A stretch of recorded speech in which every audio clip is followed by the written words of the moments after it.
Okay, we're just after 7 o'clock and I think we're ready to go. So this is going to be a fun one. Thanks everybody for tuning in.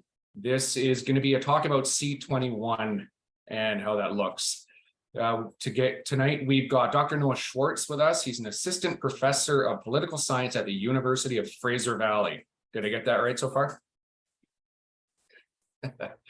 So just keep in mind that we are, the BC Wildlife Federation is a nonprofit, nonpartisan organization. And this is an information session, and you're encouraged to ask questions of Dr. Schwartz. And you're also encouraged to make your own decisions and engage your elected official on the topics you see here. And also keep in mind that Dr. Schwartz is not an elected official. He's simply just going to be providing some information on how things are looking. This can and it will affect sport shooters and hunters, so it's important to have your voice heard. And having said that, you're encouraged to ask questions, as I said, in the chat. And I will turn it over to you, Dr. Schwartz. Thank you so much, Steve. Before I get started, I just want to say a big thank you to the BCWF for having me, but also for all of the fantastic conservation work that you do. In my research, I've looked a lot into the history of the conservation movement and how important it's been for preserving the environment that we, know and enjoy today, and allowing us to be able to enjoy the outdoors. So thank you for the work that you do, and I'm really, really happy to be here. So welcome, everyone. I'm just going to share my screen quickly, and you'll be able to see my slides. So hopefully everybody, Steve, can you give me a thumbs up and just make sure everyone can see that? Looks good on my end. Excellent. All right. Well, welcome everyone. Today, as we said, I'm going to be giving you a little bit of an update on Bill C-21, what's happening on Parliament Hill, just because I know it's been a little bit of a roller coaster with this bill. There have been a lot of changes, proposed amendments, things that have gone up and down. So it's been a little bit hard to keep track if it's not, a big part of your job. Luckily for me, it is. So I'm going to give you an update on that. So it's not dramatic, I think, to say that Bill C-21 represents one of the greatest changes to Canada's gun laws in a generation. From the gradual prohibition of handgun ownership in Canada for the first time in our nation's history, to banning thousands of models of commonly owned firearms, many of which are regularly used for hunting, C-21 promises to transform what gun ownership will look like in Canada. But is C-21 motivated by good data, sound science, and thoughtful policymaking? Or rather, can it better be explained by cold, hard political calculations? That's the question that we're going to explore today. I argue that it is the latter. In this presentation, I'll make the case that C-21 is bad policy that will not only fail to make Canadians safer, which is bad enough when public money is being spent, but will also harm the communities and individuals for whom firearms are an important part of their lives and food systems, which I imagine probably includes some of the people here tonight. To give you a bit of background beyond my introduction, who am I? So as Steve said, I'm a professor and assistant professor of political science at the University of Fraser Valley here in Abbotsford, BC. I'm a relatively new British Columbian. It's been just under a year since I moved here, but I've been really enjoying my time out west. My research looks at gun policy and politics. So for example, I've just finished a project that's in the process of being published that was made up of interviews that I did with Canadian gun owners. I'm going to talk a little bit about that data later on in the presentation. I'm also working on a SSHRC-funded project right now, evaluating gun control policies since 2015 to figure out if they have worked or if they haven't. So that's a little bit of what I'm going to talk about tonight as well. First, a general history of Bill C-21. So I think to understand Bill C-21, we could go back much further in the history of gun control in Canada, but we'll start in 2020, when in the wake of the horrific mass killing in Nova Scotia, the government put forward an order in council banning thousands of models of what they labeled assault-style firearms. C-21 was then brought forward in November of 2021, and we'll go over some of the measures that were included in that. In May of 2020, the government also, of 2022, sorry, the government also announced their freeze on the sale, purchase, transfer, or inheritance of handguns. In November 2022, we had the committee amendments that were put forward that tried to radically expand the list of firearms that was included in the bill. Those amendments were rejected. And then Bill C-21 passed the House of Commons in May 2023, which means that it has now gone to the Senate, who will consider it in the fall. What are the motivations for Bill C-21? Well, Bill C-21, I believe, was motivated by a series of policy and political motivations. The separation here is between policy and politics. Generally, policy is things that the government does to solve problems, whereas politics is things that the government does to get elected. That's kind of a rough definition. It's not perfect, but it's our working definition for today. So what are the policy motivations for Bill C-21? Well, there has been an increase in crime, and especially gun-related crime, since about 2015 in Canada. It should be noted that I believe 2013 was one of the lowest points of violent crime in Canadian history. So this rise has to be sort of considered within the scale of that, but there has still been a significant rise. There was obviously the mass killing in Nova Scotia, which I think shocked Canadians. There's been the rise of gang crime in major cities, and of course the rise in prevalence of 3D printed firearms like handguns. 3D printed guns have gone from being sort of a hypothetical 5 years ago to something that now police officers are pretty regularly finding in drug busts and crime scenes. But there are also political motivations behind Bill C-21. I think the first one is wedge politics. This is where politicians will use divisive issues to try to carve off segments of the population to vote for them. So, for example, we know that gun control is very, very popular with suburban women, for example. And that's a demographic that Trudeau has worked very hard to cultivate and is a significant voter base for him. Liberal support is also concentrated in cities. It's not an exaggeration to say that the Liberal Party is the party of urban Canada at this point. And as we know, gun control often is an urban-rural issue. So the Liberals sort of can use this issue to garner support in big cities where there's a lot of ridings. A lot of people means a lot of ridings. There's also sort of capitalizing on US political trends. We see this a lot. The handgun freeze, for example, was announced in the wake of a mass shooting in the United States. So we see the government able to sort of mobilize those political trends to try to win popularity. And of course, the way that a lot of the wording is done in polling makes it seem like there's quite a bit of public support for these policies. Of course, we see pollsters sort of uncritically adopting language from the gun control movement in their polls, for example, assault weapon, which means that, we can't necessarily, we have to take the polling data with a grain of salt, but the polling data that exists shows that these policies are popular with a large segment of the population. What's in Bill C-21? So broadly speaking, there are 4 things that I'm going to focus on talking about today that are inside the bill that are going to have an impact on a lot of Canadians. The first is the handgun freeze. Handgun ownership is, of course, as old as Canada itself. And though handguns have been tightly regulated and registered in Canada since in the 1930s, there is a long tradition of handgun ownership for sporting purposes in Canada, which C-21 promises to put a gradual end to. So through the handgun freeze, the government is prohibiting the sale, transfer, or inheritance of handguns. We'll talk more about what that means in a few slides. There's the ban on assault, what the government labels assault-style firearms.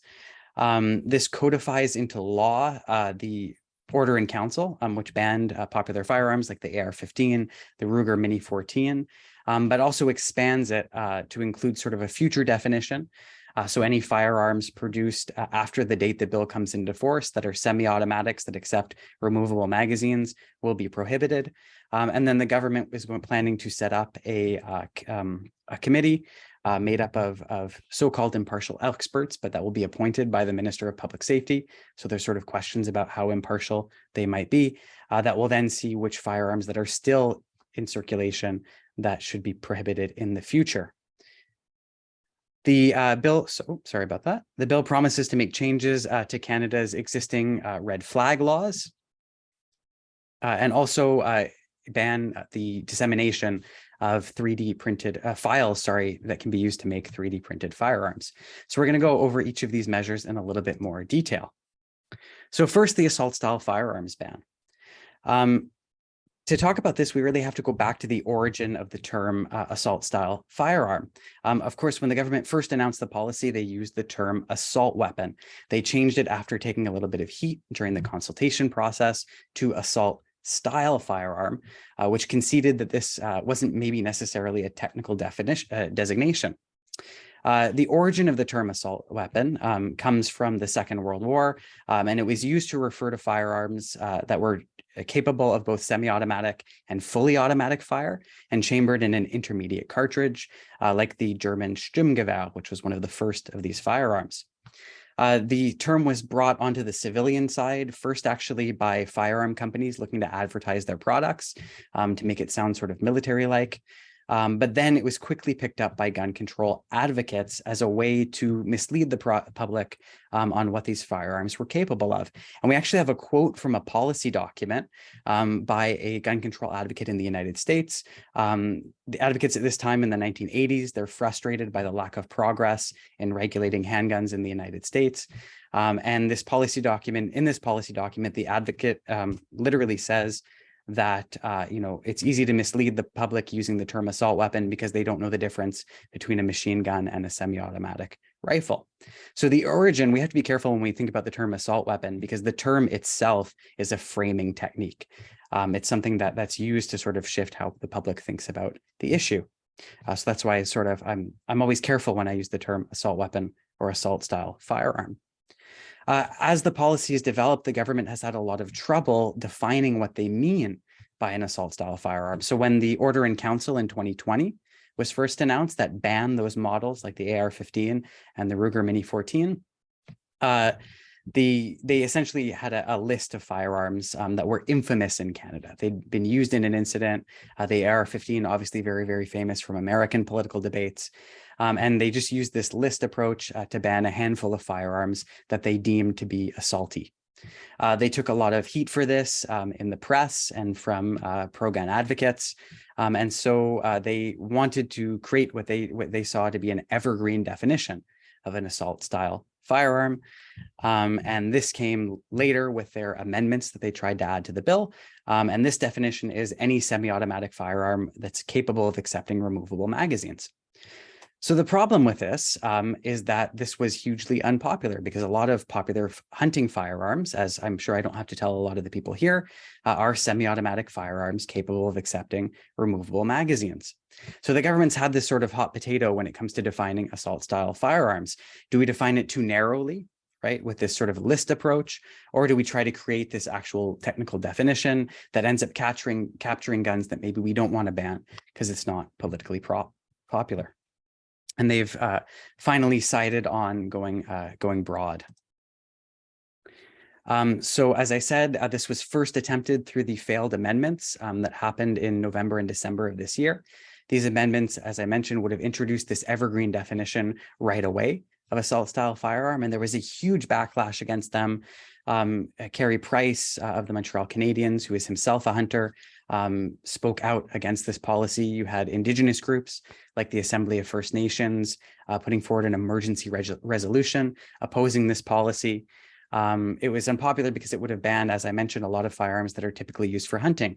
For example, in the slide, you see the SKS, very common hunting firearm, but would have fallen under the government's definition, or was named in those amendments to be banned. The government obviously claiming that these were not hunting firearms. However, the SKS, for example, is on, if you look at the Hunter's Ed manual for Nunavut, there's a picture of a Nunavummiut hunter holding an SKS. So it's sort of hard for the government to argue that this isn't a commonly used hunting firearm. Obviously, after this backlash, the government withdrew those amendments. However, they've made changes to the bill so that they will sort of be future facing. So as I mentioned, any future firearms that meet this designation will not be allowed to be sold in Canada.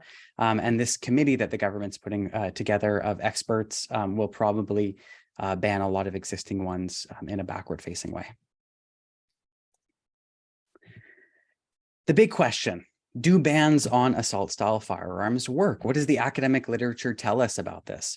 Obviously, when preparing a policy, it's a good idea to look at whether this has been tried elsewhere in the world and whether it has worked. So academic evidence, as always, never speaks with a united voice. There's always sort of dissenters. But from my reading of it, and as you can see in the slide here, the overwhelming majority of studies show that assault-style firearms bans do not have impacts either on gun crime, the level of gun crime, or on the level of mass shootings in a country or state where they've been tried. So we see a number of studies showing no impact and only a few studies showing a very, very moderate impact to assault-style firearms bans. So in my reading of the academic evidence, no, there isn't very much evidence to support this policy. It's also important to note that there is within the academic literature. So there's these studies that saying that there are no impact. These are people that actually published. Within academic studies, it's generally acknowledged that people kind of hesitate to publish what are called null findings. So that's when you create a research project, you go out and do it, and your study is inconclusive, or it shows that actually the thing you were looking at didn't have an impact.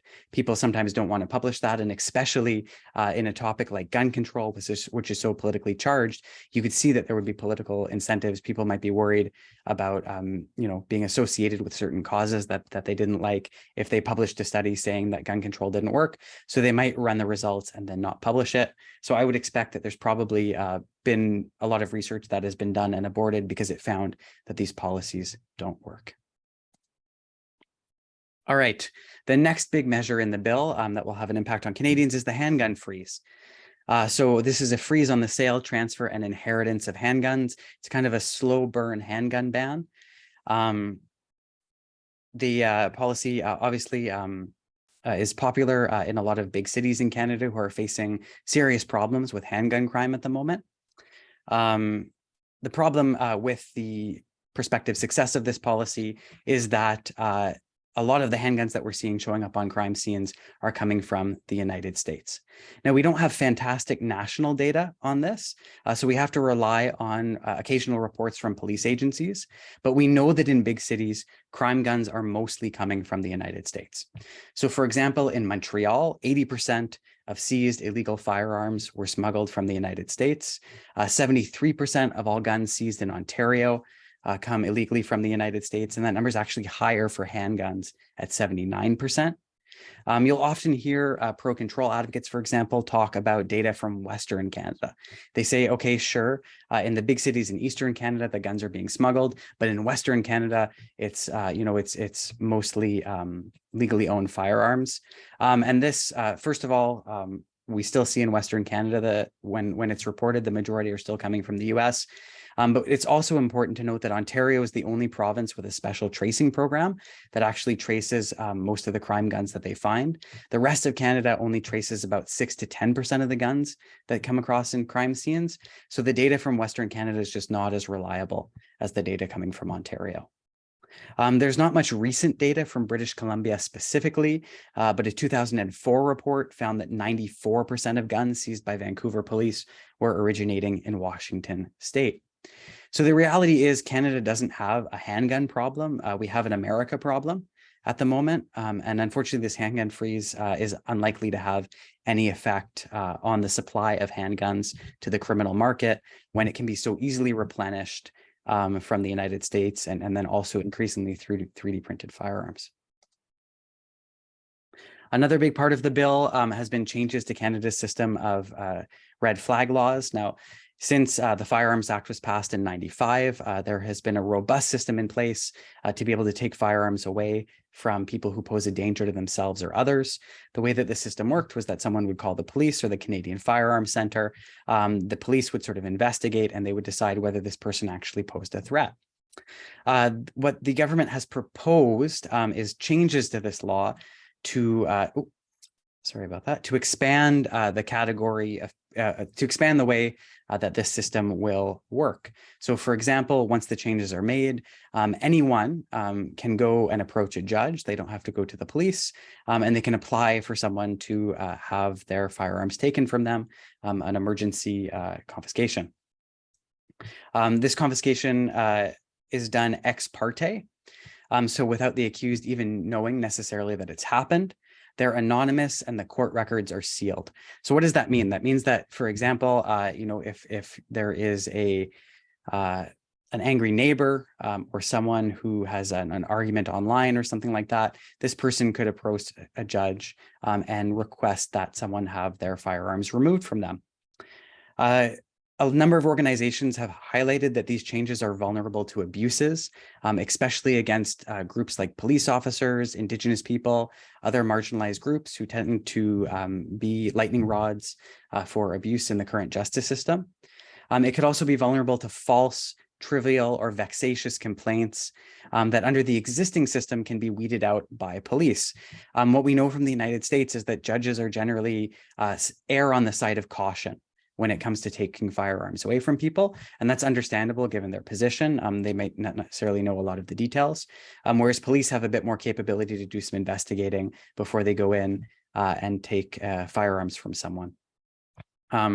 This system could even also be used, for example, for swatting, which is something that we've seen, unfortunately, as a trend recently, where people call a fake emergency somewhere that involves a SWAT or ERT, emergency response team response. And this has resulted in fatalities in the past of people actually being killed when this happens. So this is very, very serious. The strange thing about the red flag law provisions in the bill is that it's something that nobody seems to want.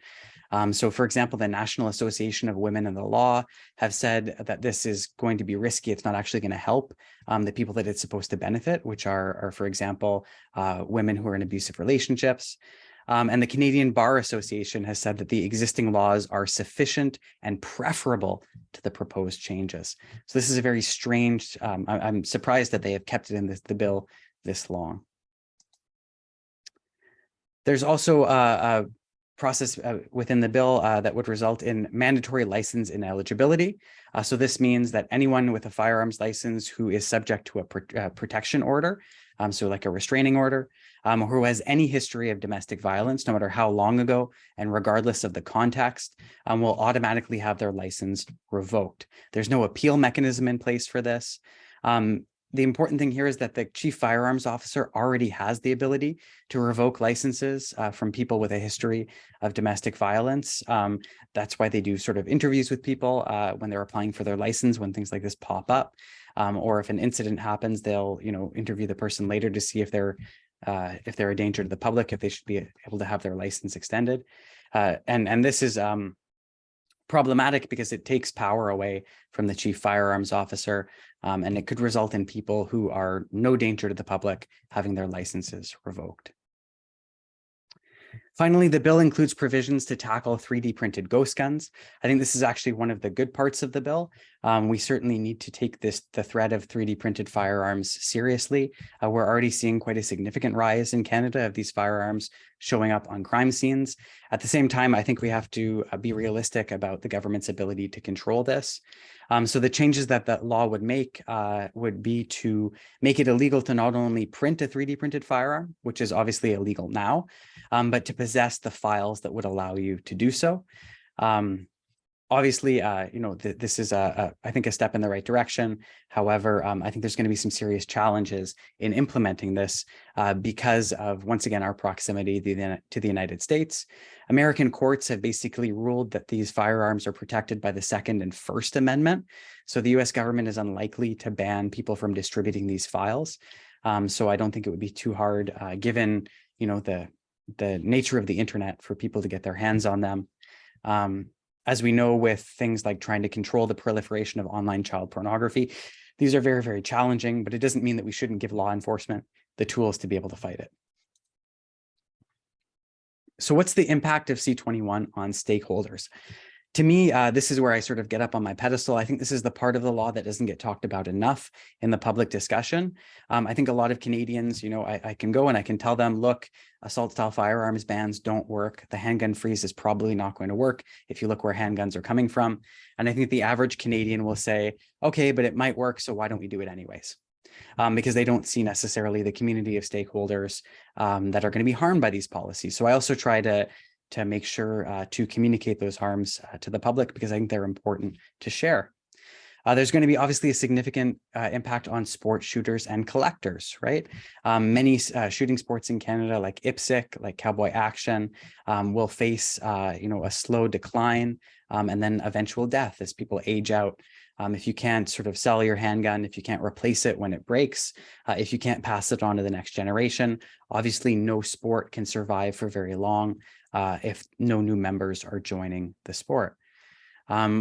This, it's not only about sort of the death of sports, but also the death of the communities that surround those sports, which I think is the most tragic thing. Obviously, collectors are going to face a very serious loss of investment that they will likely not be compensated for, because the government can argue, look, you got to keep your property. We don't have to compensate you for that. This, despite the fact, there are people in Canada that have invested tens of thousands, if not hundreds of thousands of dollars into firearms collections that will now be essentially worthless, as they can't export them, sell them, or give them to their forebears. This is also going to have an impact on hunters in Canada. First of all, hunters will likely have fewer options for replacing equipment. Obviously, many of the firearms that will fall under the assault style firearms bans are going to be firearms that were used for hunting. For example, especially people in rural and remote northern communities who need a firearm like a semi-automatic for things like bear defense, for dealing with dangerous predators and dangerous pest animals. Obviously, they will feel the absence of these firearms. But I think the broader market as well, we will likely see a shrinking of the firearms market in Canada. There will likely be closures of stores, which, when the public hears that, I don't think there's a huge amount of sympathy, because they think of Cabela's, they think of big box stores, but the majority of firearm stores in Canada are actually small and medium-sized enterprises, many of them family run. So there are going to be a lot of real stories of people, I think, with whose businesses are hurting, if not going under, as a result of this. And then finally, I think a lot of firearms ranges are going to face issues with their long-term financial viability. We know that obviously a lot of ranges in Canada are really subsidized by owners of restricted firearms, because they have to have a range membership in many provinces. That means that they have to belong to a members of a range. So these ranges can count on having those members, they can count on having that funding basis. And I think when that goes away, a lot of ranges are going to be in trouble. So this will have an impact on people, even if you don't necessarily, even if, for firearms owners, for hunters who don't necessarily own a firearm that's going to be caught up in this ban. As I mentioned before, I did one of my research project involved interviews with hundreds of gun owners across Canada to get an idea of what the impact of some of these policies has been on real people. And I like to share those stories because I think they put a human face to a lot of this stuff that can seem very amorphous. It can seem very sort of hypothetical. So I'm going to share 3 case studies with you today from that research. Just a few caveats. First of all, the names that I use are not real. They're pseudonyms to protect the identity of my participants. And obviously the pictures on the slide are not pictures of them. So Manny, I want to start with the story of Manny. So I talked to Manny over Zoom. He is a South Asian father raising 2 daughters in suburban Ontario. Sort of later in life, like many second-generation Canadians who maybe didn't grow up in a household where firearms ownership was common, he got into guns later in life, and he wanted to share that passion with his family, especially his 2 daughters. So he put his 2 daughters through the PAL class, and the whole family would actually take trips to the range together. He had a lot of fun telling me stories about sort of his family trips to the range. He was pretty devastated when one of the guns that he'd purchased for his daughter was banned by the 2020 Order in Council, especially since it was a .22. For those of you who aren't familiar with firearms, 22 long rifle is a very, it's a smaller, one of the smallest commercially available cartridges. It's usually used for sort of pest control or small game hunting or target shooting. And oftentimes in rural communities and farming communities, it'll be sort of the first gun you get as a kid or a teenager, right? So this is not, a weapon of mass destruction by any means. Manny believes that the model was targeted because of its tactical features. It looked sort of assaulty. The very features that actually made it easier for his daughters to customize it to their frame. As we know, a lot of gun manufacturers, when they're measuring guns, they have men in mind, not necessarily women. And although they're starting to release some models that sort of fit women's bodies better when it comes to the fit of the gun on your cheek, there's still sort of a ways to go in this. And so because the firearm in question had an extendable stock, they were able to customize it to fit them really well. I've got a quote from Manny here. The girls were really upset that they were not able to shoot it anymore. And, you know, they were almost in tears because they really loved it. I'd customized it for them. The second story that I want to share with you today is that of Rowan. Rowan was a white man in his 50s. He was a veteran who'd served with the Canadian Armed Forces, where he was trained in how to use firearms safely and effectively. When he'd entered the service, he didn't actually have any shooting experience, but he soon became the top shot in his platoon. After leaving the military, he got his pal and then his R-pal alongside his wife, and they started going to competitions together at their local range, and they made a circle of friends centered around this competition shooting. Rowan was also frustrated when his firearm was banned by the 2020 Order in Council, and he shared this quote with me, which I found particularly moving. So Rowan said, when we talked, "I signed up to serve my country. I signed on the dotted line. I gave the government a blank check. They could do with my life whatever they wanted to. And they trained me how to use firearms safely, probably the best training that you can get in the country. And now they say I can't have that rifle anymore because we think it's dangerous and you're a criminal. And so we're going to take it away from you." I found that pretty powerful when I spoke with Rowan. The last story I want to share with you is that of Ava. So Ava was an older woman in her 60s, but she was still a really active cowboy action shooter. So for those of you who don't know, cowboy action shooting, like we see in this photo here, it's a sport where participants obviously dress up in cowboy gear and they go and they shoot sort of the firearms of the Old West, these 19th century guns like this lever action Winchester replica right here, or single action handguns. So these are revolvers where every single shot you have to cock the hammer of the firearm back before you can shoot. So Ava got really into this hobby. She's made a huge number of friends at competitions. She volunteers at the office at her local range for several hours every week, or helping to run competitions. I asked her why she enjoyed cowboy action so much, because she admitted herself it was kind of a quirky hobby. And she said that for her, it was all about the people. So I have a quote from her. "It's such a riot because you meet amazing people from all over the world who do this. And everybody's just a little bit off center because you're dressed like a cowboy. You know, you say funny, you have to say funny lines, and the type of people who are attracted to this are the kind of people who don't take themselves too seriously." So under C-21, I spoke with Ava before C-21 and the freeze dropped, but under C-21, the single action handguns that cowboy action shooters use will be frozen, disrupting the sport and making it hard for Canadian cowboy shooters to compete internationally or to recruit new competitors. So what's next for C-21? I mentioned that it had gone to the Senate. Well, like everything, the future is uncertain, and there are a few possible futures that we could be looking at with C-21. If there is no election in the fall and Parliament sort of goes ahead with their business, C-21 will be considered in a Senate committee, and senators can propose changes to the law. The amended bill will then be voted on by the Senate and sent back to the House of Commons, where it can be either, these amendments can either be accepted or rejected and then voted on. So the government doesn't necessarily, even if the Senate proposes fairly significant changes, the government doesn't necessarily have to listen to them. If there's an election that's called in the fall, which there is, there's always, whenever there's a minority government, there's always sort of gossip about when the next election is going to be. If an election is called in the fall, then what happens is C-21 will die on the order paper. So it goes away alongside any other bills that are being considered at the moment. And a future Liberal government would have to start from scratch, or a Conservative government would be able to overturn the Order in Council and freeze without passing new legislation. This is important to discuss because one of the biggest implications of C-21 is going to be cementing the order in council, and the handgun freeze in legislation. What does that mean? Well, both the handgun freeze and the order in council, that ban on so-called assault style firearms, were brought in by Canada's version of an executive order. So they didn't go through the legislative process. But once the C-21 passes, they will be the law of the land.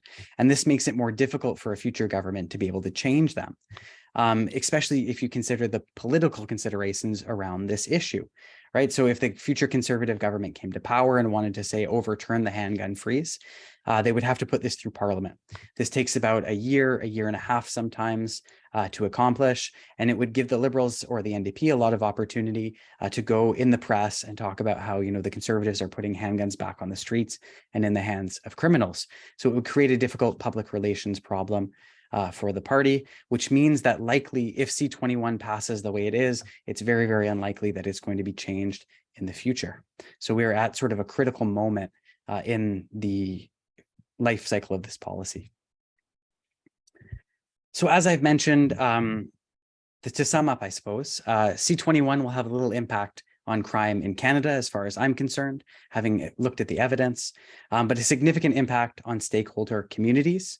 And I believe C-21 is motivated more by political considerations than policy considerations, especially wedge politics, the urban-rural divide, and the desire of the government to capitalize on trends in American politics.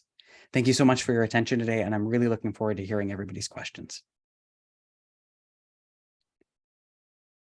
Wow.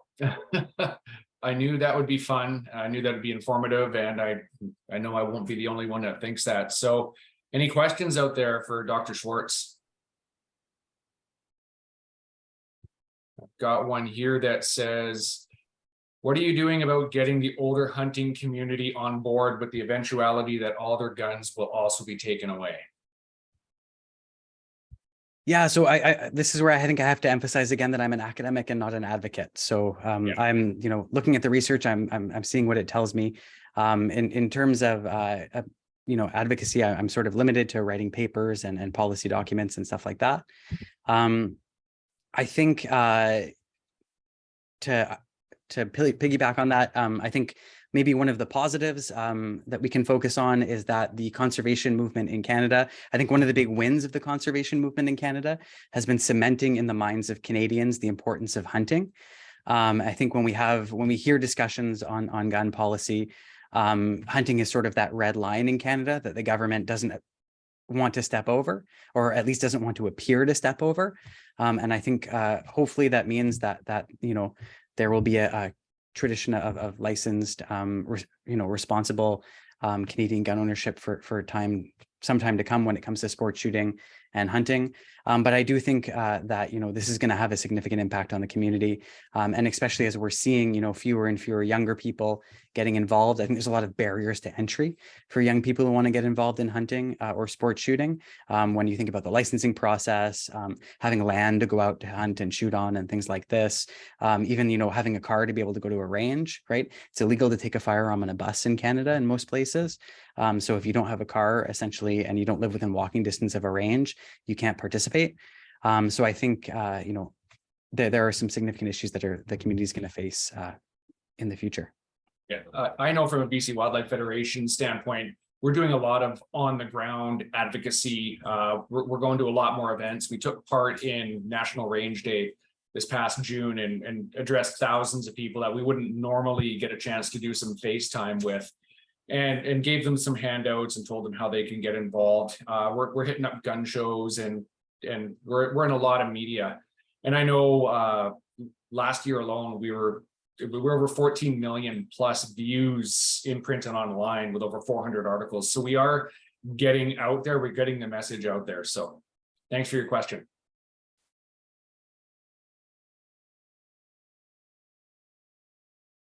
From Jerry, what can you tell us about the 1996 gun laws introduced in Australia on the impacts of gun crime? Yeah, I think that's a good question, and it's very, very relevant because I think it's often brought up in policy debates.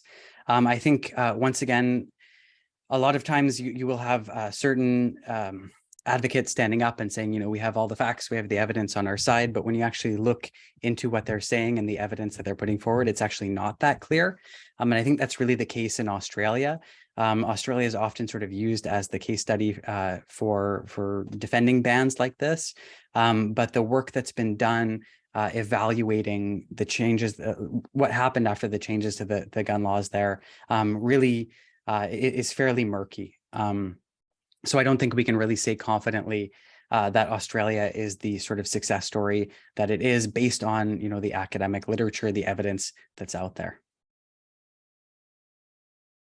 Another great one from Aaron that I can touch on. It says, what's the best thing we can do to let all MPs and Senate members know that we do not agree with this policy?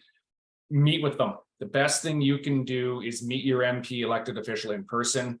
The next thing you can do is give them a phone call, write them a letter, and just engage.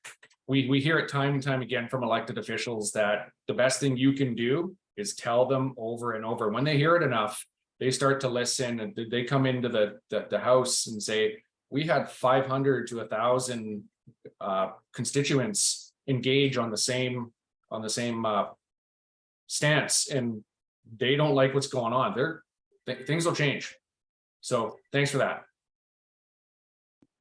And another one here is, are there any policy documents you can write showing the benefits of hunting with the semi-auto? Public perception is a high rate of fire, and we know that's reality, not reality. Yeah, I don't know if anyone's written policy documents on this, but some things that we point to. So hopefully in the next couple of weeks, we'll have a colleague of mine and I will have a policy brief coming out. And we discuss, for example, the BC conservation officers have been recently equipped with semi-automatic firearms, once again, because of the threat posed by, large predators in British Columbia. Doing my research, I spoke to someone from BC, and, one of the best quotes that came out of my research was, when you live in especially the interior or northern BC, you're no longer the apex predator in the environment. And I think that's certainly, a use case for semi-automatic firearms for hunters. And I think it's something that the public can certainly, will maybe think a little bit differently about than necessarily someone who's, needs a semi-automatic for sort of taking out hogs on their property or something like that.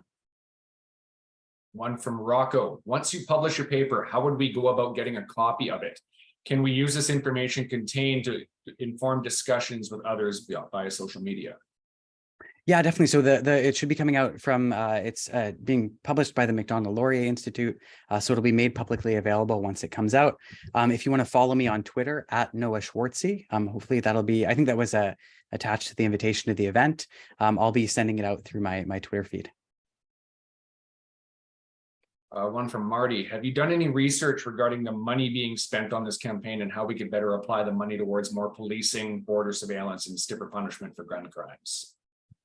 Yeah, that's a really good question, and one that I get a lot. So if you look at the research on what works when it comes to reducing gun crime, it's community-based programs and policing programs.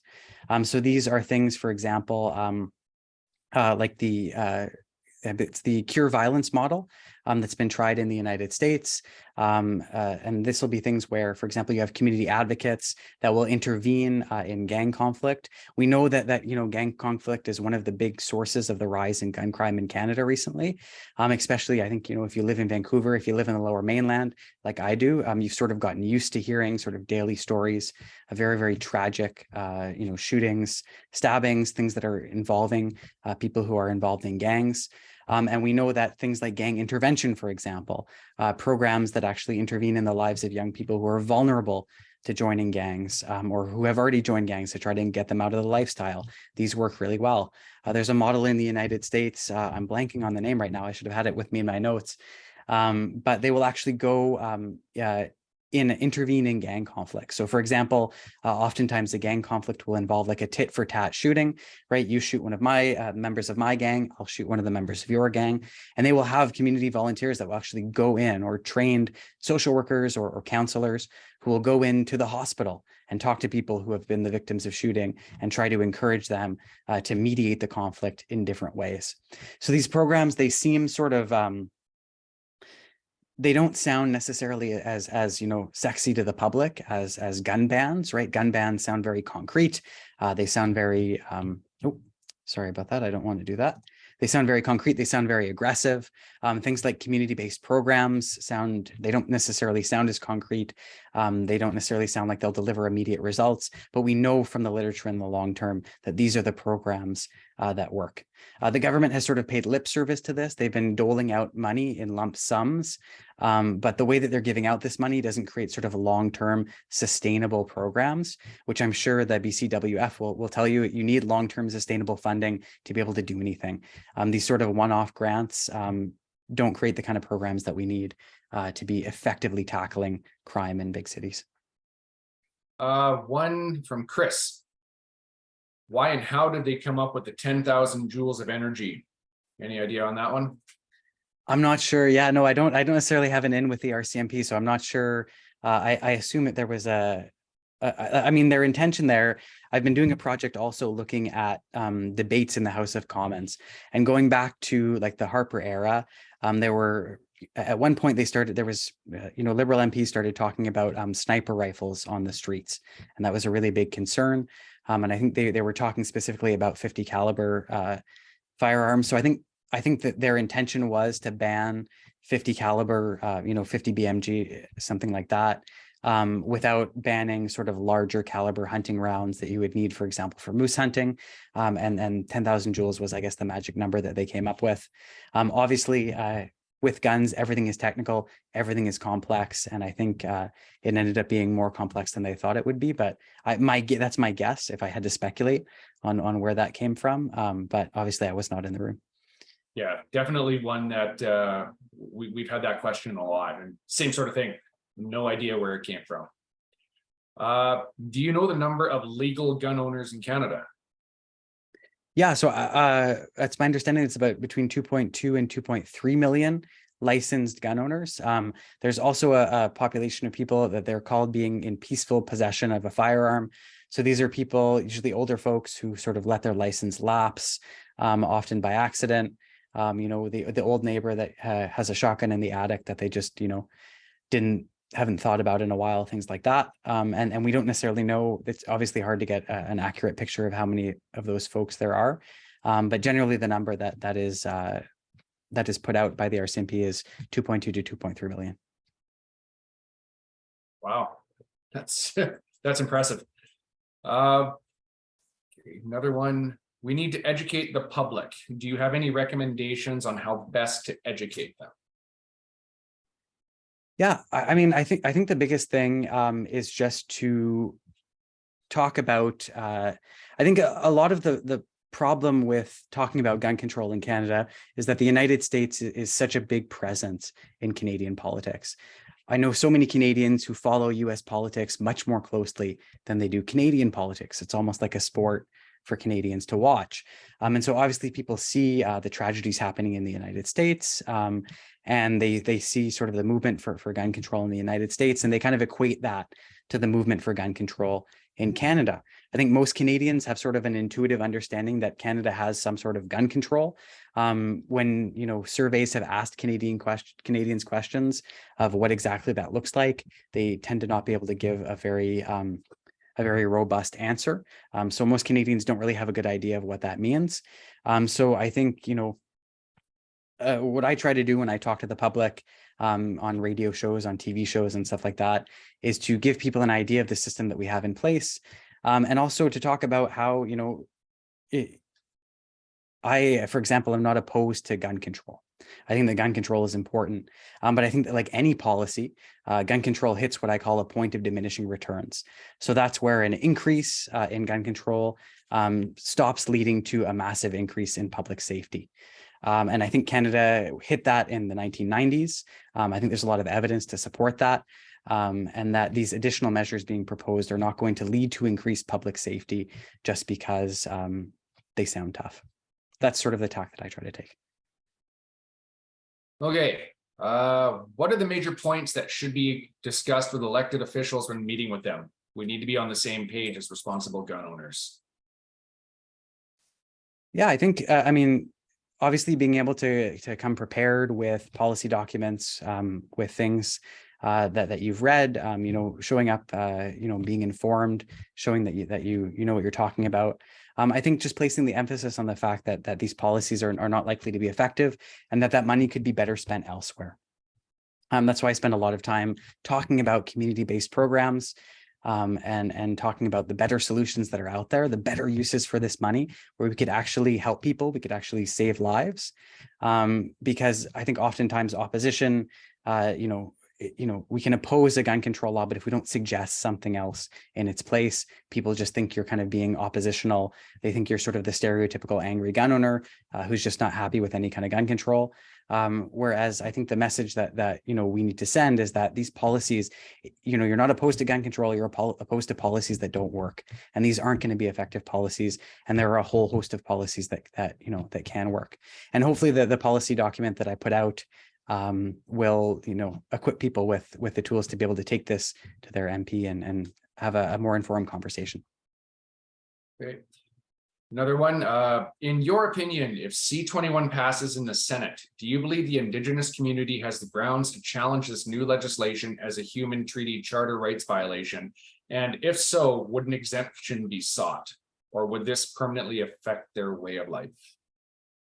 Yeah, this is really tricky. Obviously, you know, the gun debate in Canada, there's a very, very significant impact with regards to, you know, it intersects with Indigenous politics in this area when it comes to Indigenous treaty rights, right? Many Indigenous people in Canada, many First Nations have the right to hunt on their ancestral territories. And obviously, if you know they own firearms that are being banned, that is going to infringe on that right.